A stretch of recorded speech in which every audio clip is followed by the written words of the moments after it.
Hi guys, welcome back to ABG Spoken English classes. Today we are going to start a new chapter that is sources. ಇಲ್ಲಿಯವರೆಗೆ ನೀವು ನನ್ನ ಚಾನಲ್ಗೆ subscribe ಆಗಿಲ್ಲ ಅಂದರೆ ಈಗಲೇ subscribe ಆಗಿ. ಈ ವಿಡಿಯೋ ನಿಮಗೆ ಇಷ್ಟ ಆದರೆ ದಯವಿಟ್ಟು ಲೈಕ್ ಮಾಡಿ ಶೇರ್ ಮಾಡಿ ಅಂತ ಹೇಳ್ತಾ ಈಗ ಈ ಒಂದು ಅಧ್ಯಾಯವನ್ನು ಆರಂಭಿಸೋಣ. ಸ್ನೇಹಿತರೆ, ಇದೇ ಪ್ರಥಮ ಬಾರಿಗೆ ನನ್ನ ಯೂಟ್ಯೂಬ್ ಚಾನಲ್ನಲ್ಲಿ ನಾನು ಇತಿಹಾಸ ವಿಷಯಕ್ಕೆ ಸಂಬಂಧಪಟ್ಟಿರ್ತಕ್ಕಂಥ ಮೊದಲ ಅಧ್ಯಾಯವನ್ನು ನಿಮಗೆ ಇಂಗ್ಲೀಷ್ ಮತ್ತು ಕನ್ನಡ ಭಾಷೆ ಎರಡು ಭಾಷೆಯಲ್ಲಿ ಆ ಒಂದು ಪಾಠವನ್ನು ಹೇಳ್ತಾ ಸಾಗ್ತಾ ಇದ್ದೇನೆ. ಈ ಒಂದು ಪ್ರಯತ್ನಕ್ಕೆ ನಿಮ್ಮ ಪ್ರೋತ್ಸಾಹ ಭಾಳಷ್ಟು ಬೇಕು. ಆ ಪ್ರೋತ್ಸಾಹವನ್ನು ಕೊಡ್ತೀರಿ ಅಂತಕ್ಕಂತಹ ಒಂದು ವಿಶ್ವಾಸದಿಂದ ಈ ಒಂದು ಪಾಠವನ್ನು ಆರಂಭ ಮಾಡಿದ್ದೇನೆ. ಬನ್ನಿ ಸ್ನೇಹಿತರೆ, ಈಗ ಈ ಒಂದು ಅಧ್ಯಾಯವನ್ನು ನೋಡ್ತಾ ಸಾಗೋಣ. History chapter first sources. ಇದರ ಕನ್ನಡದ ಅರ್ಥ ಆಧಾರಗಳು ಎಂದು ಆಗುತ್ತದೆ. Now let us start the first paragraph here. History is a systematic study of the past. Here, if someone asks you question, what is history? You have to give the answer like this. History is a systematic study of past. ಇತಿಹಾಸವು ಗತಿಸಿ ಹೋದ ಸಂಗತಿಗಳನ್ನು ಕ್ರಮಬದ್ಧವಾಗಿ ಹೇಳುವ ಶಾಸ್ತ್ರವಾಗಿದೆ ಅಂತ ಕನ್ನಡದ ಅರ್ಥ. History is written on the basis of sources. ಇತಿಹಾಸವನ್ನು ಆಧಾರದ ಮೇಲೆ ಬರೆಯಲಾಗಿದೆ. ಆಧಾರಗಳನ್ನು ಬಳಸಿಕೊಂಡು ಇತಿಹಾಸವನ್ನು ರಚಿಸಲಾಗಿದೆ ಅಥವಾ ಬರೆಯಲಾಗಿದೆ. ಹೆನ್ಸ್, ಆದ್ದರಿಂದ there is no source no history. ಎಲ್ಲಿ ಆಧಾರಗಳಿಲ್ಲ ಅಲ್ಲಿ ಇತಿಹಾಸವಿಲ್ಲ. ಆಧಾರವಿಲ್ಲದೆ ಇತಿಹಾಸ ಇಲ್ಲವೇ ಇಲ್ಲ ಅನ್ನುವಂಥದ್ದು is the stance of history. ಇದು ಒಂದು ಇತಿಹಾಸದ ತಾತ್ವಿಕ ನೆಲೆಯಾಗಿದೆ. Historian is like an advocate. ಇಲ್ಲಿ ಇತಿಹಾಸಕಾರ ಎಂದರೆ ಒಬ್ಬ ನ್ಯಾಯವಾದಿ ಇದ್ದ ಹಾಗೆ. The advocates present their arguments on the basis of followed evidence and sources related to their case. ಇಲ್ಲಿ ನ್ಯಾಯವಾದಿಗಳು ಹೇಗೆ ತಮ್ಮ ಒಂದು ವಾದವನ್ನು ಮಂಡಿಸ್ತಾರೆ ನ್ಯಾಯಾಲಯದಲ್ಲಿ, ಪುರಾವೆ ಸಾಕ್ಷಿ ಮತ್ತು ಪುರಾವೆಗಳನ್ನು ಇಟ್ಕೊಂಡು, ಅದೇ ತೆರನಾಗಿ ಇಲ್ಲಿ ಸಿಮಿಲರ್ಲಿ ಅದೇ ತೆರನಾಗಿ ಹಿಸ್ಟರಿಯನ್ ಕಲೆಕ್ಟ್ ದ ಸೋರ್ಸಸ್. ಇತಿಹಾಸಕಾರರು ಏನು ಮಾಡ್ತಾರೆ ಅಂದರೆ ಆಧಾರಗಳನ್ನು ಸಂಗ್ರಹಿಸುತ್ತಾರೆ. ಸಬ್ಜೆಕ್ಟ್ ವಿಷಯವನ್ನು ಸಂಗ್ರಹಿಸುತ್ತಾರೆ. Subject them to critical examination, ಮತ್ತು ಅವುಗಳನ್ನು ಕ್ರಿಟಿಕಲ್ ಎಕ್ಸಾಮಿನೇಷನ್ ಮಾಡ್ತಾರೆ, ವಿಮರ್ಶೆಗೆ ಒಳಪಡಿಸ್ತಾರೆ ಮತ್ತು ವಿಶ್ಲೇಷಿಸುತ್ತಾರೆ, ಅನಲೈಸಿಸ್ ಮಾಡ್ತಾರೆ. ಆ್ಯಂಡ್ ದೆನ್ ಆ ನಂತರ ರೈಟ್ ದ ಹಿಸ್ಟ್ರಿ, ಆಮೇಲೆ ಇತಿಹಾಸವನ್ನು ಬರೆಯುತ್ತಾರೆ. ವೆನೆವರ್ ಎಲ್ಲಿಯವರೆಗೆ the direct sources are not available, ಎಲ್ಲಿಯವರೆಗೆ ನೇರವಾಗಿರ್ತಕ್ಕಂತಹ ಸೋರ್ಸಸ್ ಏನಂತ ಆಧಾರಗಳು ಲಭ್ಯವಿಲ್ಲ ಅಂತಂದರೆ ಆವಾಗ they need to make assumption based on available sources. ಈಗಾಗಲೇ ಆ ವಿಷಯಕ್ಕೆ ಸಂಬಂಧಪಟ್ಟಿರ್ತಕ್ಕಂತಹ ದೊರಕಿರ್ತಕ್ಕಂತಹ ಕೆಲವು ಆಧಾರಗಳನ್ನ ಇಟ್ಕೊಂಡು ಅವುಗಳ ಮೇಲೆ ಊಹೆಯನ್ನು ಮಾಡಬೇಕಾಗತ್ತೆ. ಹೆನ್ಸ್, ಆದ್ದರಿಂದ often an event is analysed from different perspective by different historians. ಇಲ್ಲಿ ಹೇಳ್ತಾ ಇದ್ದಾರೆ ಆಫನ್ ಆ್ಯನ್ ಇವೆಂಟ್, ಒಂದು ಘಟನೆಯನ್ನು ಈಸ್ ಅನಲೈಸ್ಡ್ ಇಲ್ಲಿ ವಿಶ್ಲೇಷಿಸಲಾಗ್ತದೆ from different perspective by different sources. ಅದೇ ಥರ ಇಲ್ಲಿ ಹೇಳ್ತಾ ಇದ್ದಾರೆ ಬೇರೆ ಬೇರೆ ಇತಿಹಾಸಕಾರ ಏನು ಮಾಡ್ತಾರೆ ಅಂದರೆ ಭಿನ್ನ ಭಿನ್ನ ದೃಷ್ಟಿಕೋನದಲ್ಲಿ ಅದನ್ನು ಅರ್ಥೈಸಿಕೊಳ್ತಾರೆ. Let us start now second paragraph. Here they are going to discuss about the sources. What is the source? They are asking you question, what is a source? ಆಧಾರ ಎಂದರೇನು?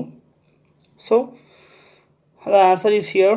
Human beings had created many facilities to lead their life since ancient times. ಇಲ್ಲಿ ಆಧಾರ ಎಂದರೇನು ಆ ಪ್ರಶ್ನೆಗೆ ಉತ್ತರವನ್ನು ಕೊಡ್ತಾ ಇದ್ದಾರೆ. Human beings ಮನುಷ್ಯರು ಹ್ಯಾಡ್ ಕ್ರಿಯೇಟೆಡ್ ಮೆನಿ ಫೆಸಿಲಿಟೀಸ್, ಈಗಾಗಲೇ ತಮ್ಮ ಒಂದು ಬದುಕನ್ನು ಕಟ್ಟಿಕೊಳ್ಳಲು ಸಾಕಷ್ಟು ಸೌಲಭ್ಯಗಳನ್ನು ಅನುಕೂಲಗಳನ್ನು ಮಾಡಿಕೊಂಡಿದ್ದಾರೆ. Life and since ancient times, ಎಲ್ಲಿಯಿಂದ ಅಂತಂದರೆ ಅದು ಪ್ರಾಚೀನ ಕಾಲದಿಂದಲೂ ಸಹಿತ ಮನುಷ್ಯ ತನ್ನ ಒಂದು ಅನುಕೂಲತೆಗಳಿಗಾಗಿ ಕೆಲವೊಂದಿಷ್ಟು ಸೌಲಭ್ಯಗಳನ್ನ ಮಾಡಿಕೊಂಡು ಬಂದಿದ್ದಾನೆ. ಅವನು ಬಳಸಿರ್ತಕ್ಕಂತಹ ಅಂದರೆ ತಮ್ಮ ಅನುಕೂಲ. If the things used by human beings in the past have remained. ಈಗಾಗಲೇ ಪ್ರಾಚೀನ ಕಾಲದಲ್ಲಿ ಮನುಷ್ಯರು ಬಳಸಿರ್ತಕ್ಕಂತಹ ಏನು ವಸ್ತುಗಳಿವೆ ಅವುಗಳು ಉಳಿದುಕೊಂಡಿದ್ದರೆ, ರಿಮೇನ್ಡ್ ಅವುಗಳು ಉಳಿದುಕೊಂಡಿದ್ದರೆ, ದೆನ್ ನಂತರ they are called as a source by historians. ಅವುಗಳನ್ನು ಇತಿಹಾಸಕಾರರು ಆಧಾರಗಳೆಂದು ಪರಿಗಣಿಸುತ್ತಾರೆ. ಅರ್ಥ ಆಗತ್ತಲ್ಲ. ಪ್ರಾಚೀನ ಕಾಲದಲ್ಲಿ ಬಹಳಷ್ಟು ಏನು ಜನರಿದ್ದಾರೆ ಅಥವಾ ಮನುಷ್ಯರಿದ್ದಾರೆ, ಮನುಷ್ಯರು ಸಾಕಷ್ಟು ಅನುಕೂಲಗಳನ್ನ ಮಾಡಿಕೊಂಡಿದ್ರು. ಆ ಅನುಕೂಲ ಮಾಡಿಕೊಂಡಿರ್ತಕ್ಕಂಥ ವಸ್ತುಗಳು ಇವತ್ತು ದೊರೆತರೆ, ಅವತ್ತು ಉಪಯೋಗ ಮಾಡಿರ್ತಕ್ಕಂಥ ವಸ್ತುಗಳು ಇವತ್ತು ದೊರೆತರೆ ಅವು ಇನ್ನೂ ಉಳಿದಿದ್ದರೆ ಅವುಗಳನ್ನೇ ನಾವು ಆಧಾರಗಳೆಂದು ಪರಿಗಣಿಸುತ್ತೇವೆ. ಹ್ಯಾನ್ಸ್ ಆದ್ದರಿಂದ ಅಗ್ರಿಕಲ್ಚರ್ ಟೂಲ್ಸ್, ಕೃಷಿಗೆ ಸಂಬಂಧಪಟ್ಟಿರ್ತಕ್ಕಂಥ ಉಪಕರಣಗಳಾಗಿರ್ಬೋದು, left by the earlier people, ಪ್ರಾಚೀನ ಜನರು ಈಗಾಗಲೇ ಬಿಟ್ಟು ಹೋಗಿರ್ತಕ್ಕಂತಹ ಉಪಕರಣಗಳಾಗಿರ್ಬೋದು ಅಥವಾ ಸಲಕರಣೆಗಳಾಗಿರ್ಬೋದು, ಪೋರ್ಟ್ಸ್ ಕೋಟೆಗಳು, ಕಾಯಿನ್ಸ್ ನಾಣ್ಯಗಳು, ಇನ್ಸ್ಕ್ರಿಪ್ಷನ್ಸ್ ಶಾಸನಗಳು, ಆರ್ಮ್ಸ್ ಯುದ್ಧಕ್ಕೆ ಬಳಸ್ತಕ್ಕಂತಹ ಶಸ್ತ್ರಗಳಾಗಿರಬಹುದು, ಆ್ಯಂಡ್ ಟೆಂಪಲ್ಸ್ ದೇವಾಲಯಗಳು, ಆ್ಯಂಡ್ ಅದರ್ ರಿಲಿಜಿಯಸ್ ಬಿಲ್ಡಿಂಗ್ಸ್ ಇನ್ನುಳಿದ ಧಾರ್ಮಿಕ ಕಟ್ಟಡಗಳು ಸಹಿತ ಸೋರ್ಸಸ್ ಆಗಿರ್ತವೆ ಅಂಥೇಳಿ are considered as source of written history. Write history ಅಂದರೆ ಅವುಗಳನ್ನು ಇತಿಹಾಸ ಬರೆಯುವುದಕ್ಕೆ ನಾವು ಆಧಾರಗಳೆಂದು ಪರಿಗಣಿಸುತ್ತೇವೆ. ಸಿಮಿಲರ್ಲಿ ಇಲ್ಲಿ ಅದರ ಹಾಗೆಯೇ the return documents and literary works are the main source of history. ನಾವು ಪ್ರಮುಖವಾಗಿ ಯಾವುಗಳನ್ನು ಪರಿಗಣಿಸ್ತೇವೆ ಇತಿಹಾಸ ರಚನೆಗೆ ಅಂತಂದರೆ, ದ ರಿಟರ್ನ್ ಡಾಕ್ಯುಮೆಂಟ್ಸ್ ಈಗಾಗಲೇ ಬರೆದಿರ್ತಕ್ಕಂತಹ ದಾಖಲೆಗಳು, ಆಮೇಲೆ ಲಿಟ್ರರಿ ವರ್ಕ್ಸ್ ಅಂದರೆ ಸಾಹಿತ್ಯಿಕ ಕೃತಿಗಳು, ಆರ್ ದ ಮೇನ್ ಸೋರ್ಸ್ ಇವೇ ಪ್ರಮುಖವಾಗಿರ್ತಕ್ಕಂತಹ ಆಧಾರಗಳು ಆಕಾರಗಳು ಇತಿಹಾಸ ರಚನೆಗೆ ಅಂತ ಹೇಳ್ತಾ ಇದ್ದಾರೆ. The materials needed for the writing of history are the primary sources. ಯಾವ ಒಂದು ಮಟೀರಿಯಲ್ಸ್ ಅಗತ್ಯವಾಗಿರ್ತವೆ ಇತಿಹಾಸವನ್ನು ರಚನೆ ಮಾಡುವುದಕ್ಕೆ ಅವುಗಳಿಗೆ ನಾವು ಪ್ರೈಮರಿ ಸೋರ್ಸಸ್ ಅಂತ ಕರಿತೇವೆ. ಅಂದರೆ ಇತಿಹಾಸ ರಚನೆಗೆ ಬೇಕಾಗುವ ಮೂಲ ಸಾಮಗ್ರಿಗಳೇ ಆಧಾರಗಳು ಅಂತ ಹೇಳಿ ನಾವು ಹೇಳಬಹುದು. These sources can be divided into two. ಈ ಒಂದು ಆಧಾರಗಳನ್ನು ನಾವು ಎರಡು ರೀತಿಯಾಗಿ ನೋಡಬಹುದು, ಎರಡು ವಿಧಗಳಾಗಿ ನೋಡ್ಕೋಬಹುದು. The first one is literary sources, ಸಾಹಿತ್ಯಿಕ ಆಧಾರಗಳು, and second one archaeological sources, ಇನ್ನೊಂದು ಪುರಾತತ್ವ ಆಧಾರಗಳು.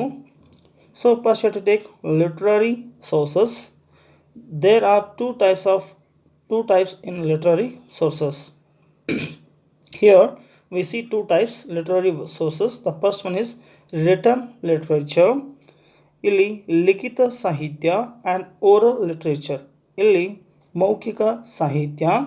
ಸೊ ಲೆಟ್ ಸ್ಟಾರ್ಟ್ ನಾವು ರಿಟನ್ ಲಿಟ್ರೇಚರ್. ಇಲ್ಲಿ ನಾವು ಸಾಹಿತ್ಯವನ್ನು ಎರಡು ವಿಧಗಳಾಗಿ ನೋಡ್ತಾ ಇದ್ದೇವೆ. ಒಂದು ಲಿಖಿತ ಸಾಹಿತ್ಯ, ಇನ್ನೊಂದು ಮೌಖಿಕ ಸಾಹಿತ್ಯವಾಗಿ ನೋಡ್ತಾ ಇದ್ದೇವೆ. ಜೊತೆಗೆ ಇದಕ್ಕಿಂತ ಮುಂಚೆ ಏನು ಮಾಡಿದ್ವಿ ಅಂತಂದರೆ, these sources can be divided into to. ನಮಗೆ ಸಿಕ್ತಕ್ಕಂಥ ಆಧಾರಗಳನ್ನು ನಾವು ಎರಡು ರೀತಿಯಾಗಿ ಭಾಗ ಮಾಡ್ಕೋಬೋದಾಗಿದೆ. ಒಂದು ಸಾಹಿತ್ಯಿಕ ಆಧಾರಗಳು ಮತ್ತು ಇನ್ನೊಂದು ಪುರಾತತ್ವ ಆಧಾರಗಳು ಅಂಥೇಳಿ. ಇಲ್ಲಿ ಮತ್ತೆ ಏನು ಮಾಡ್ತಾ ಇದ್ದಾರೆ, ಲಿಟ್ರರಿ ಸೋರ್ಸಸ್ನಲ್ಲಿ ಅಂದರೆ ಸಾಹಿತ್ಯಿಕ ಏನು ಆಧಾರಗಳಿವೆ ಆ ಆಧಾರಗಳಲ್ಲಿ ಎರಡು ಭಾಗಗಳನ್ನು ಮಾಡ್ತಾ ಇದ್ದೇವೆ. ರಿಟರ್ನ್ ಅಂದರೆ ಲಿಖಿತವಾಗಿ ಸಿಕ್ಕಿರ್ತಕ್ಕಂಥ ಸಾಹಿತ್ಯ, ಆಮೇಲೆ ಮೌಖಿಕ ಸಾಹಿತ್ಯ ಅಂತ ಹೇಳಿ ಕರಿತಾ ಇದ್ದೇವೆ. ಇನ್ನು ರಿಟರ್ನ್ ಲಿಟ್ರೇಚರ್ ನೋಡ್ತಾ ಹೋಗೋಣ. Here what is written literature? Return literature is the main source of literary sources. ಸಾಹಿತ್ಯ ಆಧಾರಗಳಲ್ಲಿ ಪ್ರಮುಖವಾದುದು ಲಿಖಿತ ಸಾಹಿತ್ಯ. ಸಾಹಿತ್ಯದ ವಿವರಣೆಗಳನ್ನು ಲಿಟ್ರೇಚರ್ ಇಲ್ಲಿ ಹೇಳ್ತಾ ಇದ್ದಾರೆ. Written literature is a main source. ಇದು ಬಹಳ ಪ್ರಮುಖವಾಗಿರ್ತಕ್ಕಂಥ ಒಂದು ಆಧಾರವಾಗಿದೆ. ಸಿ ನಾವು literature can bring the contemporary social life of the times of the writer alive to us ಅಂತ ಹೇಳ್ತಾ ಇದ್ದಾರೆ. ಅಂದರೆ ಇಲ್ಲಿ ಸಾಹಿತ್ಯವು ವಿವರಣೆಗಳ ಮೂಲಕ ಸಮಕಾಲೀನ ಅಂದರೆ ಸಾಹಿತ್ಯ ರಚನೆ ಕಾಲದ ಐತಿಹಾಸಿಕ ಅಂಶಗಳನ್ನು ಕಣ್ಮುಂದೆ ತರಬಲ್ಲದು. Bring the contemporary social life ಅಂತಂದರೆ ನಿಮ್ಗೆ ಗೊತ್ತಾಗಬೇಕದು ಅಂದಿನ ಒಂದು ಕಾಲದ ಸಮಕಾಲೀನ ಒಂದು ಐತಿಹಾಸಿಕ ಅಂಶಗಳನ್ನು ನಮ್ಮ ಕಣ್ಮುಂದುಗಡೆ ತರುತ್ತದೆ. ಆ literary work portrays the then existing aspects of life either directly or indirectly ಅಂತ ಹೇಳ್ತಾ ಇದ್ದಾರೆ. ಇಲ್ಲಿ ಇನ್ನೊಂದು ವಿಶೇಷವಾಗಿರ್ತಕ್ಕಂಥ ಒಂದು ವಿಚಾರವನ್ನು ಇಲ್ಲಿ ನಾವು ತಿಳ್ಕೊಬೋದು. ಏನಂತಂದರೆ, ಅದು ರಚನೆಯಾದ ಕಾಲದಲ್ಲಿ ಪ್ರಚಲಿತ ಅನೇಕ ಸಂಗತಿಗಳನ್ನು ಪ್ರತ್ಯಕ್ಷವಾಗಿ ಅಥವಾ ಪರೋಕ್ಷವಾಗಿ ನಮಗೆ ತಿಳಿಸಿಕೊಡುತ್ತದೆ ಅಂಥೇಳಿ.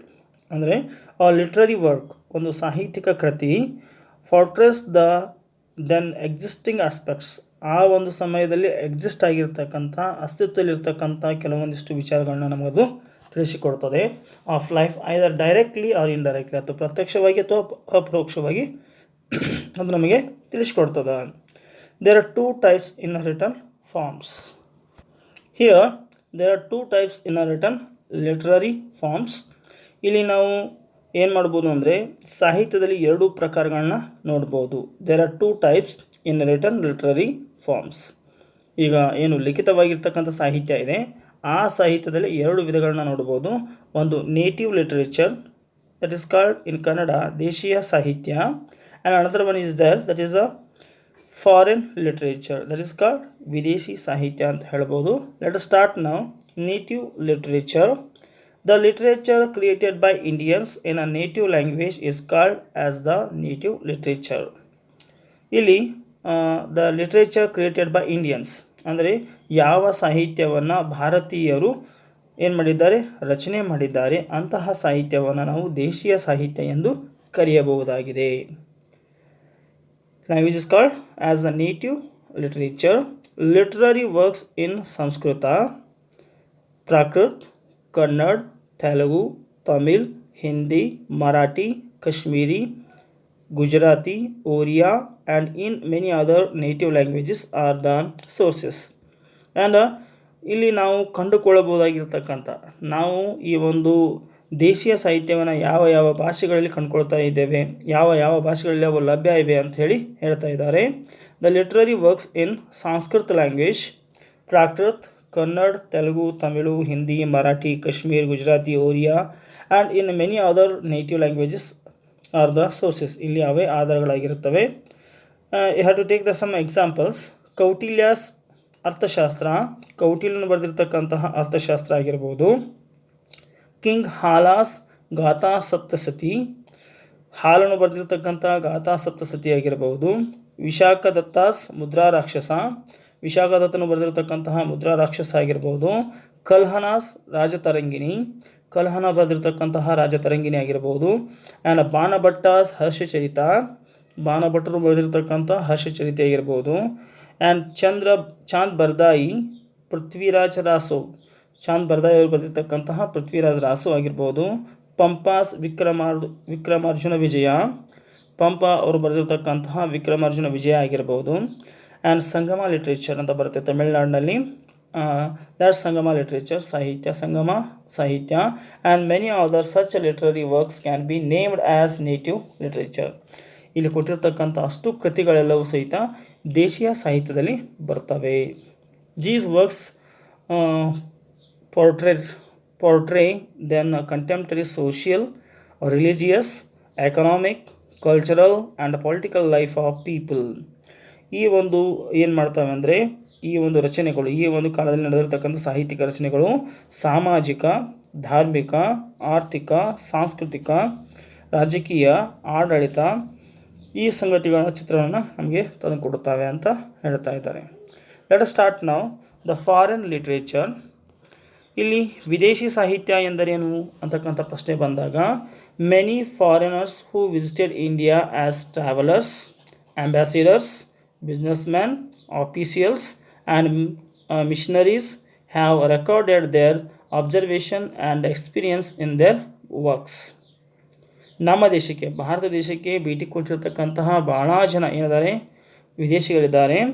ಆ ಪ್ರವಾಸಿಗರು, ಟ್ರಾವೆಲರ್ಸ್ ಅಂದರೆ ಇಲ್ಲಿ ಪ್ರವಾಸಿಗರು, ಆ್ಯಂಬಾಸಿಡರ್ಸ್ ರಾಯಭಾರಿಗಳು, ಬಿಸ್ನೆಸ್ಮೆನ್ ವ್ಯಾಪಾರಿಗಳು, ಆ್ಯಂಡ್ ಆಫೀಸಿಯಲ್ಸ್ ಅಂತಂದರೆ ಅಧಿಕಾರಿಗಳು, ಆ್ಯಂಡ್ ಮಿಷನರೀಸ್ ಬೇರೆ ದೇಶದಿಂದ ತಮ್ಮ ಧರ್ಮವನ್ನು ಏನು ಮಾಡಲಿಕ್ಕೆ ಬಂದಿದ್ದರು, ಈ ವಿಸ್ತಾರ ಮಾಡಬೇಕು, ಹರಡಬೇಕಂತ ಬಂದಿರತಕ್ಕಂಥ ಮಿಷನರೀಸ್ ಆಗಿರ್ಬೋದು. Have recorded their observation and experience. ಅವರು ಇಲ್ಲಿ ಬಂದಾಗ ತಮ್ಮ ಅನುಭವಗಳನ್ನು ಏನು ಮಾಡಿದ್ದಾರೆ ಅಂತಂದರೆ ಬರವಣಿಗೆ ರೂಪದಲ್ಲಿ ದಾಖಲೆ ಮಾಡಿದ್ದಾರೆ. ದೇರ್ ಅಬ್ಸರ್ವೇಷನ್ಸ್, ದರ್ ಎಕ್ಸ್ಪೀರಿಯನ್ಸ್, ಅವರ ಅನುಭವಗಳನ್ನ ಏನು ಮಾಡಿದ್ದಾರೆ ಅಂದರೆ ಇಲ್ಲಿ ಅವರು ತಮ್ಮ ಒಂದು ಕೃತಿಗಳಲ್ಲಿ ಬರೆದಿದ್ದಾರೆ. These works R considered as foreign literature. ಈ ಒಂದು ಕೃತಿಗಳನ್ನ ನಾವು ಏನಂತ ಹೇಳ್ಬೋದು, ಪರಿಗಣಿಸ್ಬೋದು ಅಂತಂದರೆ ವಿದೇಶಿ ಸಾಹಿತ್ಯ ಅಂಥೇಳಿ ಅದನ್ನು ನಾವು ಪರಿಗಣಿಸಬಹುದು. And some examples they are given here. That is the Megasthenes Indica. ಮೆಗಸ್ತಾನಿಸ್ನು ಬರೆದಿರ್ತಕ್ಕಂಥ ಇಂಡಿಕಾ ಕೃತಿಯಾಗಿರ್ಬೋದು. ಪಾಹಿಯಾನ್ಸ್ ಗೋಕುಕಿ, ಪಾಹಿಯಾನ್ ಅವರು ಬರೆದಿರ್ತಕ್ಕಂಥ ಗೋಕುಕಿ ಆಗಿರ್ಬೋದು. ಹೇನ್ಸ್ತಾಂಗ್ ಅವರು ಬರೆದಿರ್ತಕ್ಕಂಥ ಸಿಯುಕಿ ಆಗಿರ್ಬೋದು. ಟಾಲೆಮೀಸ್ ಜಿಯೋಗ್ರಫಿ ಆಗಿರ್ಬೋದು. ಆ್ಯಂಡ್ ಪೆರಿಸ್ತಾಸ್ ತೆರ್ಕಿ ಇ ಪೆರಿಸ್ತಾ ಆಗಿರ್ಬೋದು. ಬಾಬರ್ಸ್ ತುಷ್ಕಿ ಬಾಬ್ರಿ ಆಗಿರ್ಬೋದು. And others are important sources. ಇವೆಲ್ಲವೂ ಸಹಿತ ಬಹಳ ಪ್ರಮುಖವಾಗಿರ್ತಕ್ಕಂಥ ಆಧಾರಗಳಾಗಿವೆ. ಅವು ಯಾವುದಂದರೆ ವಿದೇಶಿ ಸಾಹಿತ್ಯದಲ್ಲಿ. So there are many other writings that serve as the sources. ಇನ್ನು ಬಹಳಷ್ಟು ರೈಟಿಂಗ್ಸ್ ಅಂದರೆ ದಾಖಲೆ ರೂಪದಲ್ಲಿ ಸಿಗ್ತಕ್ಕಂಥ, ಬರವಣಿಗೆ ರೂಪದಲ್ಲಿ ಸಿಗ್ತಕ್ಕಂಥವು ಸಹಿತ ಅವು ಸಹಿತ ಸೋರ್ಸ್ ಆಗ್ತವೆ. In these works also one can get the depiction of then contemporary social, political, economic, cultural and administrative aspects ಅಂತ ಹೇಳ್ತಾ ಇದ್ದಾರೆ.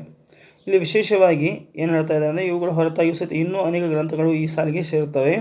ಇವುಗಳಲ್ಲಿ ಆಯಾ ಕಾಲಘಟ್ಟದ ಸಾಮಾಜಿಕ, ಸೋಷಿಯಲ್, ಪೊಲಿಟಿಕಲ್ ರಾಜಕೀಯ, ಎಕನಾಮಿಕ್ ಆರ್ಥಿಕ, ಕಲ್ಚರಲ್ ಸಾಂಸ್ಕೃತಿಕ, ಅಡ್ಮಿನಿಸ್ಟ್ರೇಟಿವ್ ಆಡಳಿತ ಆಸ್ಪೆಕ್ಟ್ಸ್ ಇವೆಲ್ಲವೂ ಸಹಿತ ನಮಗೆ ಇಲ್ಲಿ ಗಮನಿಸಬಹುದು, ಚಿತ್ರಣವನ್ನು ಗಮನಿಸಬಹುದಾಗಿದೆ ಸ್ನೇಹಿತರೆ.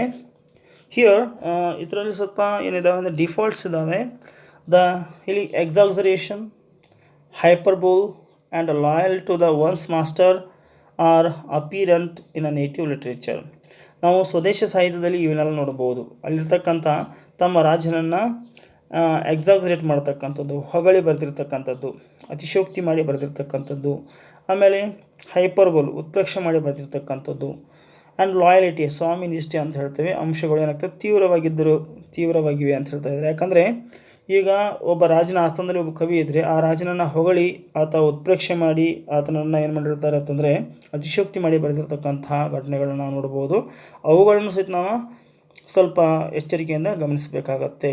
ಸಿಮಿಲರ್ಲಿ ಇನ್ ಫಾರಿನ್ ಲಿಟ್ರೇಚರ್, ಇನ್ನು ವಿದೇಶಿ ಸಾಹಿತ್ಯದಲ್ಲಿ ನಾವು ಅಂಥ ಒಂದು ಯಾವ ಡಿಫಾಲ್ಟನ್ನು ನೋಡ್ಬೋದು ಅಂತಂದರೆ, due to lack of local knowledge, ಅಲ್ಲಿ ಸ್ಥಳೀಯವಾಗಿರ್ತಕ್ಕಂತಹ ಒಂದು ಜ್ಞಾನ ಕಡಿಮೆ ಇರೋದ್ರಿಂದಾಗಿ ಮೆನಿ ಮಿಸ್ಗಿವಿಂಗ್ಸ್ ಆರ್ ರೆಕಾರ್ಡೆಡ್. ಇಲ್ಲಿ ಭಾಳಷ್ಟು ಏನಾಗಿವೆ ಅಂತಂದರೆ ಜ್ಞಾನದ ಕೊರತೆಯಿಂದ ತಪ್ಪು ಗ್ರಹಿಕೆಗಳು ವ್ಯಕ್ತವಾಗಿವೆ ಅಂಥೇಳಿ ಹೇಳ್ತಾ ಇದ್ದಾರೆ. These are the drawbacks of written literary sources. ಆ ಕಾರಣಕ್ಕಾಗಿ ನಾವು ಇಲ್ಲಿ ಸಾಹಿತ್ಯದ ನ್ಯೂನತೆಗಳನ್ನ ಸಹಿತ ನಾವು ನೋಡಬೇಕಾಗತ್ತೆ. Historians have the challenge of writing history keeping in mind all these limitations. ಈ ಒಂದು ಮಿತಿಗಳನ್ನು ಅವರು ತಲೆಯಲ್ಲಿಟ್ಕೊಂಡು ತಮ್ಮ ಮನಸ್ಸಿನಲ್ಲಿ ಇಟ್ಕೊಂಡೇ ಇತಿಹಾಸವನ್ನು ಅರ್ಜಿಸಬೇಕಾಗತ್ತೆ ಸ್ನೇಹಿತರೆ. ಇನ್ನು second one is oral literature. Oral literature means ಏನಂತ ಹೇಳ್ತಾರೆ, ನೀವು ಈಗಾಗಲೇ ಹೇಳಿದ್ದೆಲ್ಲ ನಿಮಗೆ ಏನಪ್ಪ ಅಂತಂದರೆ ಅದು ಮೌಖಿಕ ಸಾಹಿತ್ಯ ಅಂಥೇಳಿ ಅರ್ಥ ಆಗುತ್ತೆ. ಹಿಯರ್ ಓರಲ್ ಲಿಟ್ರೇಚರ್, ಮೌಖಿಕ ಸಾಹಿತ್ಯ. Oral literature means the folk story, folk songs, folk legends, ballads and other that pass on from one person to another by word of mouth ಅಂತ ಹೇಳ್ತಾ ಇದ್ದಾರೆ. ಅಂದರೆ ಬಾಯಿ ಮಾತಿನ ಮುಖಾಂತರವಾಗಿ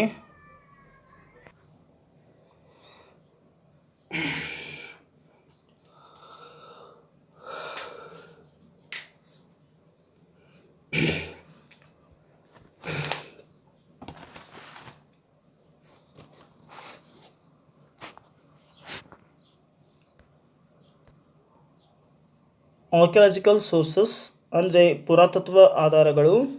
here archaeological sources are divide into 4 types. ಇಲ್ಲಿ 4 ವಿಧವಾಗಿರ್ತಕ್ಕಂತಹ ಪುರಾತತ್ವ ಆಧಾರಗಳನ್ನ ನೋಡಬಹುದಾಗಿದೆ. The first one is inscriptions, ಶಾಸನಗಳು. ಸೆಕೆಂಡ್ ಒನ್ ಈಸ್ ಕಾಯಿನ್ಸ್, ನಾಣ್ಯಗಳು. ಥರ್ಡ್ ಒನ್ ಈಸ್ ಮಾನ್ಯುಮೆಂಟ್ಸ್, ಸ್ಮಾರಕಗಳು. And fourth one other ruins, ಇತರೆ ಅವಶೇಷಗಳು ಅಂಥೇಳಿ ನಾವು ಹೇಳ್ಬೋದು. Let us start now. The archaeological sources are available not only on the surface of the earth but also hidden deep in the depths of the earth. ಇಲ್ಲಿ archaeological ಪುರಾತತ್ವ ಆಧಾರಗಳು are available not only on the surface of the earth. ಈ ಭೂಮಿಯ ಮೇಲ್ಮೈ ಮೇಲೆ ಮಾತ್ರ ಅವು ಲಭ್ಯವಿಲ್ಲ, ಅವು ಭೂಮಿಯ ಒಳಗಡೆ ಸಹಿತ ಲಭ್ಯ ಇವೆ ಅಂತ ಹೇಳ್ತಾ ಇದ್ದಾರೆ.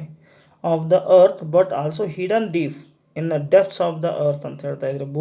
ಭೂಗರ್ಭದಲ್ಲಿಯೂ ಸಹಿತ ಏನಾಗಿದೆ ಅಂದರೆ ಈ ಒಂದು ಪುರಾತತ್ವ ಆಧಾರಗಳು ಲಭ್ಯ ಇವೆ ಅಂತ ಹೇಳ್ತಾ ಇದ್ದಾರೆ. The hidden things in the earth are dug out by the using scientific methods. ಮತ್ತು ಆ ಭೂಗರ್ಭದಲ್ಲಿರ್ತಕ್ಕಂತಹ ಆಧಾರಗಳನ್ನು, ಅವಶೇಷಗಳನ್ನು ಏನು ಮಾಡ್ತಾರೆ ಅಂದರೆ ದ ಹಿಡನ್ ಥಿಂಗ್ಸ್, ಅಡಗಿಕೊಂಡಿರ್ತಕ್ಕಂತಹ ಆ ವಸ್ತುಗಳನ್ನು in the earth the dug out, ಅವುಗಳನ್ನ ಹೊರಗೆ ತೆಗಿತಾರೆ, ಅಗೆದು ಹೊರಗೆ ತೆಗಿತಾರೆ. ಬೈ ಯೂಸಿಂಗ್ ಸೈಂಟಿಫಿಕಲ್ ಮೆಥಡ್ಸ್, ವೈಜ್ಞಾನಿಕ ವಿಧಾನಗಳ ಮುಖಾಂತರವಾಗಿ. This process is called as excavation ಅಂತ ಕರೀತಾರೆ. ಈ ಒಂದು ಪ್ರೊಸೆಸ್, ಒಂದು ಪ್ರಕ್ರಿಯೆಗೆ ಅಂತ ಕರೀತಾ ಅಂತಂದರೆ ಅಗೆತ ಅಥವಾ ಅವುಗಳನ್ನು ನಾವೇನು ಮಾಡ್ತಾ ಇದ್ದೇವೆ ಬಳಸಿಕೊಂಡು ಉತ್ಖನನ ಅಂಥೇಳಿ ನಾವು ಅದನ್ನು ಕರಿಬೋದು. ಹರಪ್ಪನ್ ಸಿವಿಲೈಸೇಷನ್, ಹರಪ್ಪ ನಾಗರಿಕತೆ came to light only due to the process of excavation. ಇಲ್ಲಿ ಉತ್ಖನನದಿಂದ ದೊರೆತಿರ್ತಕ್ಕಂಥ ಒಂದು ಪ್ರಮುಖವಾಗಿರ್ತಕ್ಕಂಥ ಒಂದು ಸಿವಿಲೈಸೇಷನ್ ನಮಗೆ ದೊರೀತಾ ಇದೆ. ದಟ್ ಈಸ್ ಹರಪ್ಪ ಸಿವಿಲೈಸೇಷನ್ ಅಂತ ಹೇಳಿ ಕರಿತಾ ಇದ್ದೇವೆ. ಡ್ಯೂರಿಂಗ್ ಎಕ್ಸ್ಕ್ಲಾವೇಷನ್ ಅಂದರೆ ಉತ್ಖನನದ ಸಮಯದಲ್ಲಿ ರೂಮ್ಸ್ ಆಫ್ ಬಿಲ್ಡಿಂಗ್ಸ್ ಅಂದರೆ ಕೆಲವೊಂದಿಷ್ಟು ಅವಶೇಷಗಳು ನಮಗೆ ದೊರೀತಾ ಇವೆ. ಇನ್ಸ್ಕ್ರಿಪ್ಷನ್ಸ್, ಶಾಸನಗಳು, ಕಾಯಿನ್ಸ್, ನಾಣ್ಯಗಳು, ಆ್ಯಂಡ್ ಟೆರಕೋಟ್ ಪೀಸಸ್, ಆಮೇಲೆ ಇಲ್ಲಿ ಮಡಿಕೆ ಚೂರುಗಳು ಅಂತ ಕರೀತಾ ಇದ್ದೇವೆ. ಆ್ಯಂಡ್ ಬ್ಯಾಂಗಲ್ಸ್, ಬಳೆ, ಸೀಲ್ಸ್ ಅಂದರೆ ಮುದ್ರೆ. And after that we C beads ಅಂದರೆ ಮಣಿಗಳು ಅಂತ ಕರೀತೇವೆ. ಆ್ಯಂಡ್ ಬೋನ್ ಪೀಸಸ್, ಎಲುಬುಗಳು, ಮತ್ತು ಆ್ಯಂಡ್ ಮೆಟಲ್, ಲೋಹ. ನಾವು ಯಾವಾಗ ಉತ್ಖನನ ಸಮಯದಲ್ಲಿ ನಾವು ಯಾವಾಗ ಭೂಮಿಯನ್ನು ಅಗೆತಿರ್ತೇವೆ ಆ ಸಂದರ್ಭದಲ್ಲಿ ನಮ್ಗೆ ಏನೇನು ಸಿಗ್ತವೆ ಅಂತೇಳಿ ಅವರು ಹೇಳಿದ್ದಾರೆ. ಏನು ಸಿಗ್ತವೆ ನಮಗೆ? ಸಮ್ ಇನ್ಸ್ಕ್ರಿಪ್ಷನ್ಸ್ ಏನು ಸಿಗ್ತವೆ? ಶಾಸನಗಳು, ನಾಣ್ಯಗಳು, ಮಡಿಕೆ ಚೂರು, ಬಳೆ, ಮುದ್ರೆ, ಮಣಿ, ಎಲುಬು, ಲೋಹ ಮುಂತಾದವುಗಳು ದೊರೀತವೆ ಅಂತ ಹೇಳ್ತಾರೆ. ಇವುಗಳ ವಿಧದ ವೈಜ್ಞಾನಿಕ ಮಾರ್ಗವನ್ನು ಬಳಸಿಕೊಂಡು ವಿಶ್ಲೇಷಿಸಲಾಗ್ತದೆ ಅಂತೇಳಿ ಹೇಳ್ತಾರೆ. These are analysed by applying various scientifical methods. ವೈಜ್ಞಾನಿಕ ವಿಧಾನಗಳನ್ನು ಅನುಸರಿಸಿಕೊಂಡು ಏನು ಮಾಡ್ತಾರೆ? ವಿಶ್ಲೇಷಿಸ್ತಾರೆ. To understand the life of the people those time. ಆ ಒಂದು ಸಮಯದಲ್ಲಿ ಯಾವ ರೀತಿಯಾದಂಥ ಒಂದು ಜೀವನ ಅವರದಾಗಿತ್ತು ಅಂಥೇಳಿ ತಿಳಿದುಕೊಳ್ಳುವುದಕ್ಕಾಗಿ ಏನು ಮಾಡ್ತಾರಪ್ಪ ಅಂದರೆ ಈ ವೈಜ್ಞಾನಿಕ ವಿಧಾನವನ್ನು ಅನುಸರಿಸ್ತಾರೆ. And let start first one, inscriptions, ಶಾಸನಗಳು. Inscriptions means engraved writing. Inscriptions ಇಲ್ಲಿ what is the inscriptions are what are inscriptions? ಶಾಸನಗಳೆಂದರೇನು? ಇನ್ಸ್ಕ್ರಿಪ್ಷನ್ಸ್ ಮೀನ್ ಎನ್ಗ್ರೇವ್ಡ್ ರೈಟಿಂಗ್ ಅಂತ ಹೇಳ್ತಾರೆ. ಅಂದರೆ ಕೊರೆಯಲ್ಪಟ್ಟಿರುವ ಎಂದು ಅರ್ಥ ಕೊಡುತ್ತದೆ. ಶಾಸನ ಎಂದರೆ ಕೊರೆಯಲ್ಪಟ್ಟಿರುವ ಎಂದು ಅರ್ಥ ಕೊಡುತ್ತದೆ. Here inscriptions are written on stone, rock, metal, ivory and terracotta and other materials that last longer. ಇಲ್ಲಿ ಹೇಳ್ತಾ ಇದ್ದಾರೆ ಅವರು, ಇನ್ಸ್ಕ್ರಿಪ್ಷನ್ಸ್ ಅಂದರೆ ಶಾಸನಗಳನ್ನು ರಿಟನ್ ಆನ್ ಸ್ಟೋನ್, ಕಲ್ಲುಗಳ ಮೇಲೆ ಬರೀತಾರೆ, ರಾಕ್, ಬಂಡೆಗಳ ಮೇಲೆ ಬರೀತಾರೆ, ಮೆಟಲ್, ಲೋಹಗಳ ಮೇಲೆ, ಇವ್ರಿ, ದಂತಗಳ ಮೇಲೆ, ಆಮೇಲೆ ಟೆರಕೋಟಾ ಅಂದರೆ ಮಡಿಕೆಗಳ ಮೇಲೆ, ಮಡಿಕೆ ಚೂರುಗಳ ಮೇಲೆ ಅಥವಾ ಸುಟ್ಟ ಮಣ್ಣಿನ ಮೇಲೆ, ಹಲಿಗೆ ಮೇಲೆ ಬರೀತಾರೆ. ಇವು ಬಹಳಷ್ಟು ದೀರ್ಘಕಾಲ ಭೂಮಿ ಮೇಲೆ ಉಳಿತಾವೆ ಅನ್ನೋ ಕಾರಣಕ್ಕಾಗಿ ಇವುಗಳ ಮೇಲೆ ಇನ್ಸ್ಕ್ರಿಪ್ಷನ್ಸ್ಗಳನ್ನು, ಶಾಸನಗಳನ್ನು ಬರೆಯಲಾಗ್ತಿತ್ತು ಅಂತ ಹೇಳ್ತಾ ಇದ್ದಾರೆ. Inscriptions are written on stone, rock, metal, ivory, terracotta and other materials that last longer ಅಂದರೆ ಭಾಳ ಸಾವಿರಾರು ವರ್ಷದೊಳಗೆ ಭಾಳ ಬದುಕ್ತವೆ ಅಂಥೇಳಿ. Inscriptions are more reliable as these have a direct relationship with the events ಅಂತ ಹೇಳ್ತಾ ಇದ್ದಾರೆ. ಇಲ್ಲಿ ಶಾಸನಗಳು ಅಂದಿನ ಘಟನೆಗಳ ಜೊತೆಗೆ ನೇರ ಸಂಬಂಧವನ್ನು ಹೊಂದಿರುತ್ತವೆ ಅಂತ ಹೇಳ್ತಾರೆ. ನೇರವಾಗಿ ಡೈರೆಕ್ಟ್ ರಿಲೇಷನ್ಶಿಪ್ನ ಹೊಂದಿರುತ್ತವೆ. Some examples they are given here. Ashoka's inscriptions, ಅಶೋಕನ ಶಾಸನಗಳು are the earliest inscriptions found in India. ಭಾರತದಲ್ಲಿ ದೊರೆತಿರ್ತಕ್ಕಂಥ ಮೊದಲ ಶಾಸನಗಳು ಯಾರು ಅಂತಂದರೆ ಅದು ಅಶೋಕನ ಶಾಸನಗಳು ಅಂತ ನಾವು ಹೇಳ್ಬೋದು. ಮೋಸ್ಟ್ ಹೀಸ್ ಇನ್ಸ್ಕ್ರಿಪ್ಷನ್ಸ್ ಆರ್ ಇನ್ ಬ್ರಾಹ್ಮಿ ಸ್ಕ್ರಿಪ್ಟ್. ಅವರು ದೊರೆತಿರ್ತಕ್ಕಂತಹ ಏನು ಶಾಸನಗಳಿವೆ ಅವೆಲ್ಲವೂ ಬ್ರಾಹ್ಮಿ ಲಿಪಿಯಲ್ಲಿವೆ. ದೇರ್ ಲ್ಯಾಂಗ್ವೇಜ್ ಇಸ್ ಪ್ರಾಕೃತ. ಅಲ್ಲಿ ಬಳಸಿರ್ತಕ್ಕಂತಹ ಭಾಷೆ ಮಾತ್ರ ಪ್ರಾಕೃತ ಭಾಷೆಯಲ್ಲಿದೆ ಅಂತ ಹೇಳ್ತಾ ಇದ್ದಾರೆ. Thousands of inscriptions are found in Kannada, Telugu, Tamil, Sanskrit, Prakrit languages. ಸಾವಿರಾರು ಶಾಸನಗಳು ದೊರೆತಿವೆ. ಅವೆಲ್ಲವೂ ಸಹಿತ ಯಾವ ಭಾಷೆಯಲ್ಲಿವೆ ಅಂತಂದರೆ ಕನ್ನಡ, ತೆಲುಗು, ತಮಿಳು, ಸಂಸ್ಕೃತ, ಪ್ರಾಕೃತ ಲ್ಯಾಂಗ್ವೇಜಸ್. ಸಮುದ್ರಗುಪ್ತಾಸ್ ಅಲಹಾಬಾದ್ ಫಿಲ್ಲರ್ ಇನ್ಸ್ಕ್ರಿಪ್ಷನ್, ಸಮುದ್ರಗುಪ್ತನ ಒಂದು ಸ್ತಂಭ ಶಾಸನ ಏನಿದೆ ಅದು ಇಮ್ಮಡಿ ಪುಲಿಕೇಶಿಸ್ ಐಹೊಳೆ ಇನ್ಸ್ಕ್ರಿಪ್ಷನ್, ಇಮ್ಮಡಿ ಪುಲಿಕೇಶಿ ಅವರ ಕಾಲದಲ್ಲಿ ರಚನೆ ಆಗಿರ್ತಕ್ಕಂತಹ ಐಹೊಳೆ ಶಾಸನ. ಆ್ಯಂಡ್ ಕಾರ್ವೆಲ್ಸ್ ಹಂತಿಗುಪ್ಪ ಶಾಸನ ಅಂತ ಹೇಳ್ತಾ ಇದ್ದಾರೆ. ಇಲ್ಲಿ ಹಂತಿಗುಪ್ಪ ಶಾಸನ ಅಂತ ಬರುತ್ತೆ. ಅದನ್ನು ಸಹಿತ ಯಾರು ರಚನೆ ಮಾಡಿದ್ದಾರೆ ಅಂತಂದರೆ ಇಲ್ಲಿ ನಾವು ನೋಡ್ಬೋದು. ಈ ಹಂತಿಗುಂಪ ಶಾಸನ ಅಂತಕ್ಕಂಥದ್ದು ಭಾಳಷ್ಟು ಪ್ರಮುಖವಾಗಿರ್ತಕ್ಕಂಥದ್ದು. ಈ ಹಂತಿಗುಂಪ ಶಾಸನವನ್ನು ಇಲ್ಲಿ ನೋಡ್ಬೋದು ನಾವು. ಆಮೇಲೆ inscription and other inscriptions portray the military achievements, ಇವೆಲ್ಲವೂ ಸಹಿತ ಏನು ಮಾಡ್ತವೆ ಅಂದರೆ ಅವತ್ತಿನ ಸೈನಿಕ ಸಾಧನೆ, ಅವರ ರಾಜರುಗಳ ಸೈನಿಕ ಸಾಧನೆಗಳ ಬಗ್ಗೆ ವಿವರಣೆ ಕೊಡ್ತವೆ. ಆಫ್ ದೆನ್ ರೂಲರ್ಸ್, ಆಮೇಲೆ ಯಾರು ಆಳ್ವಿಕೆ ಮಾಡಿದ್ದಾರಲ್ಲ ಆ ರಾಜರುಗಳ ಬಗ್ಗೆ ಮಾಹಿತಿಯನ್ನು ಕೊಡ್ತವೆ. ಇಲ್ಲಿ ಬರ್ತಕ್ಕಂತಹ ಮುಖ್ಯವಾಗಿರ್ತಕ್ಕಂಥದ್ದು ಉತ್ತಮ ಮೇರೂರಿನ ಇನ್ಸ್ಕ್ರಿಪ್ಷನ್ ಅಂದರೆ ಆ ಒಂದು ಶಾಸನ ನ್ಯಾರೇಟ್ ದ ರೂರಲ್ ಅಡ್ಮಿನಿಸ್ಟ್ರೇಷನ್, ಆ ಒಂದು ಸ್ಥಳೀಯ ಆಡಳಿತದ ಬಗ್ಗೆ ನಮಗೆ ತಿಳಿಸಿಕೊಡುತ್ತೆ. Of the Chola kings, Chola ರಾಜರುಗಳು ಯಾವ ಸ್ಥಳೀಯ ಆಡಳಿತವನ್ನು ಹೊಂದಿದ್ರು ಅಂತ ಹೇಳಿಕಿಂದ ನಮಗೆ ಉತ್ತರ ಮೇರೂರಿನ ಶಾಸನ ನಮಗೆ ಹೇಳಿಕೊಡುತ್ತೆ. ಆ್ಯಂಡ್ ಅಪಾರ್ಟ್ ಫ್ರಮ್ ದಿಸ್, ಇವುಗಳನ್ನು ಹೊರತುಪಡಿಸಿ many political, social, cultural, economical, educational, religious aspects are reflected in these inscriptions ಅಂತ ಹೇಳ್ತಾ ಇದ್ದಾರೆ. ಅಪಾರ್ಟ್ ಫ್ರಮ್ ದಿಸ್ ಅಂದರೆ ಇದನ್ನು ಹೊರತುಪಡಿಸಿ ರಾಜಕೀಯವಾಗಿ, ಸಾಮಾಜಿಕವಾಗಿ, ಸಾಂಸ್ಕೃತಿಕವಾಗಿ, ಆರ್ಥಿಕವಾಗಿ, ಶೈಕ್ಷಣಿಕವಾಗಿ, ಧಾರ್ಮಿಕವಾಗಿ ಯಾವ ರೀತಿಯಾಗಿ ಆ ಒಂದು ದಿನಗಳಲ್ಲಿ ಇತ್ತು ಅನ್ನೋದನ್ನು ಅವು ನಮಗೆ ತಿಳಿಸಿಕೊಡ್ತಾ ಇದ್ದಾವೆ. ಈಗ next we are going to see coins. So coins, how these are very helpful to create the history. Now we see, though the coins are small in shape, ನಾವು ನೋಡಿರ್ಬೋದು ಕಾಯಿನ್ಸ್ ಅಂದರೆ ನಾಣ್ಯಗಳು ಭಾಳ ಚಿಕ್ಕ ಇರ್ತವೆ ಗಾತ್ರದಲ್ಲಿ. They contain many important aspects, ಆದರೆ ಅವು ಭಾಳಷ್ಟು ಮಹತ್ವಪೂರ್ಣವಾಗಿರ್ತಕ್ಕಂತಹ ಸಂಗತಿಗಳನ್ನು ಒಳಗೊಂಡಿರುತ್ತವೆ. They are helpful in understanding the geographical extent of the rulers kingdom who minted the coins. They are helpful, ಅವು ನಮಗೆ ಬಹಳ ಸಹಾಯಕವಾಗ್ತವೆ. ಟು ಅಂಡರ್ಸ್ಟ್ಯಾಂಡ್ ಅಂದರೆ ತಿಳಿದುಕೊಳ್ಳಲು, ದ ಜಿಯೋಗ್ರಫಿಕಲ್ ಭೌಗೋಳಿಕವಾಗಿರ್ತಕ್ಕಂಥ ವಿಸ್ತಾರವನ್ನು ತಿಳಿದುಕೊಳ್ಳಲು, ಆಫ್ ದ ರೂಲರ್ಸ್ ಯಾವ ರಾಜ ಅವುಗಳನ್ನು ಟಂಕಿಸಿರ್ತಾನೆ, ಅವುಗಳನ್ನು ಟಂಕಿಸ್ತಕ್ಕಂಥ ರಾಜ್ಯದ ವಿಸ್ತಾರ ಎಷ್ಟಿತ್ತು ಅನ್ನೋದ್ರ ಬಗ್ಗೆ ತಿಳಿದುಕೊಳ್ಳೋದಕ್ಕೆ ಬಹಳ ಸಹಾಯಕವಾಗಿವೆ. And they also add us in knowing the language of administration, ಅವರ ಆಡಳಿತ ಭಾಷೆ ಯಾವುದಾಗಿತ್ತು ಮತ್ತು ರಾಜನ ಹೊಂದಿರತಕ್ಕಂಥ ಬಿರುದುಗಳು ಯಾವುವು ಅಂತಕ್ಕಂಥ ವಿಚಾರಗಳನ್ನು, titles that king possessed and the religions, ಅವರ ಧರ್ಮ ಯಾವುದಾಗಿತ್ತು, ಎಕನಾಮಿಕ್ ಕಂಡೀಷನ್ಸ್, ಆರ್ಥಿಕ ಸ್ಥಿತಿ ಯಾವ ರೀತಿಯಾಗಿತ್ತು, ಆಫ್ ದೇರ್ ಟೈಮ್ಸ್, ಅವರ ಒಂದು ಸಮಯದಲ್ಲಿ, ಆ್ಯಂಡ್ ಮೆಟಲ್ ಟೆಕ್ನಾಲಜಿ, ಯಾವ ಒಂದು ಲೋಹದ ಬಗ್ಗೆ ಅವರಿಗೆ ಪರಿಚಯ ಇತ್ತು, ಇನ್ ಓಕ್ ಆಫ್ ಪರ್ಟಿಕ್ಯುಲರ್ ಕಿಂಗ್ಡಮ್ಸ್, ಜೊತೆಗೆ ಆ ಒಂದು ರಾಜ್ಯದ ಬಗ್ಗೆ ಸಾಕಷ್ಟು ಮಾಹಿತಿಗಳನ್ನು ನಾವೇನು ಮಾಡ್ತಾಯಿದ್ವು ಅಂತಂದರೆ ನಮಗೆ ತಂತ್ರಜ್ಞಾನದ ಬಗ್ಗೆ ಸಹಿತ ನಮಗೆ ಅರಿವನ್ನು ಮೂಡಿಸ್ತಾ ಇದ್ವು ಅಂತೇಳಿ ಹೇಳ್ಬೋದು. Here Samudragupta had minted 7 different types of gold coins. Samudragupta ಅಂತಕ್ಕಂತಹ ಒಬ್ಬ ರಾಜ ಏನು ಮಾಡಿದ ಅಂದರೆ 7 ಭಿನ್ನವಾಗಿರ್ತಕ್ಕಂತಹ ಬಂಗಾರದ ನಾಣ್ಯಗಳನ್ನು ಟಂಕಿಸಿದ್ದ. Based on the picture of those coins, ಆ ಒಂದು ಕಾಯಿನ್ ಮೇಲೆ ಸಿಗ್ತಕ್ಕಂತಹ ಒಂದು ಚಿತ್ರದಿಂದ ನಾವೇನು ತಿಳ್ಕೊಬೋದು ಅಂತಂದರೆ, it is said the Samudragupta was a lover of music. ಅದರಿಂದ ನಮಗೇನು ಗೊತ್ತಾಗ್ತಿತ್ತು ಅಂದ್ರೆ ಆ ಒಂದು ನಾಣ್ಯದ ಮೇಲೆ ಇರ್ತಕ್ಕಂಥ ಚಿತ್ರದಿಂದ ಸಮುದ್ರಗುಪ್ತ ಅಂತಕ್ಕಂಥವನು ಭಾಳಷ್ಟು ಸಂಗೀತವನ್ನು ಇಷ್ಟಪಡ್ತಾ ಇದ್ದ ಅಂತೇಳಿ ನಮಗೆ ಗೊತ್ತಾಗ್ತದೆ. ಆ್ಯಂಡ್ ಹಿ ಹ್ಯಾಡ್ ಕಂಡಕ್ಟೆಡ್ ಅಶ್ವಮೇಧ ಯಾಗ ಟು, ಅವನು ಅಶ್ವಮೇಧ ಯಾಗವನ್ನು ಮಾಡಿದ್ದ ಅಂತ ಸಹಿತ ನಮಗೆ ಗೊತ್ತಾಗ್ತದೆ. ಆಮೇಲೆ Gautami Putra Satakarni got the name Nahapana erased on his coins.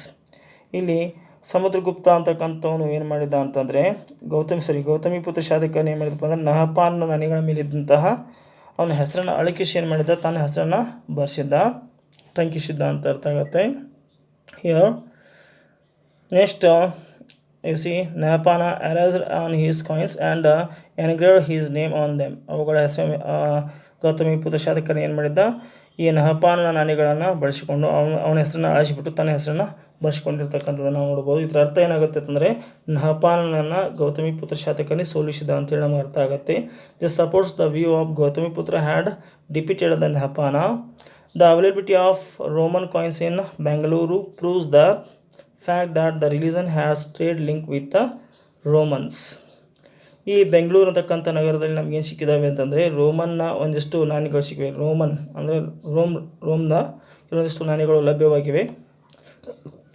ಅದೇನು ಹೇಳುತ್ತೆ ನಮಗೆ ಅಂತಂದರೆ this religion had a trade link, ಅಂದರೆ ಈ ಒಂದು ಪ್ರದೇಶ ಬೆಂಗಳೂರು ಅಂತಕ್ಕಂಥ ಪ್ರದೇಶ ರೋಮ್ದೊಂದಿಗೆ ವ್ಯಾಪಾರ ಸಂಬಂಧವನ್ನು ಹೊಂದಿತ್ತು ಅಂಥೇಳಿ ನಮಗೆ ಗೊತ್ತಾಗತ್ತೆ. ಏನು ನೆಕ್ಸ್ಟ್ ಮಾನ್ಯುಮೆಂಟ್ಸ್, ಸ್ಮಾರಕಗಳು ಅಂತ ಕರೀತೇವೆ. Monuments are the major source to write history, palaces, temples, forts and pillars etc. ಇಲ್ಲಿ ಸ್ಮಾರಕಗಳು ಅಂದರೆ ಚರಿತ್ರೆಯನ್ನು ಬರೆಯಲು ಪ್ರಮುಖ ಸಾಕ್ಷಿಗಳಾಗಿವೆ ಅಂತ ಹೇಳ್ಬೋದು ನಾವು. ಯಾಕಂದ್ರೆ ಇವತ್ತಿನ ದಿವಸ ನಾವು ಅವುಗಳನ್ನ ಅದ್ರ ಮೇಲೆ ಸಾಕಷ್ಟು ರಚನೆ ಮಾಡ್ತಾ ಇದ್ದಾರೆ. ಇತಿಹಾಸವನ್ನು ಇದನ್ನು ಜಾಸ್ತಿ ಏನು ಮಾಡ್ತಾರಪ್ಪ ಅಂದ್ರೆ ಅಧಿಕೃತ ಅಂತೇಳಿ ತಿಳ್ಕೊಂಡಿರ್ತಾರೆ.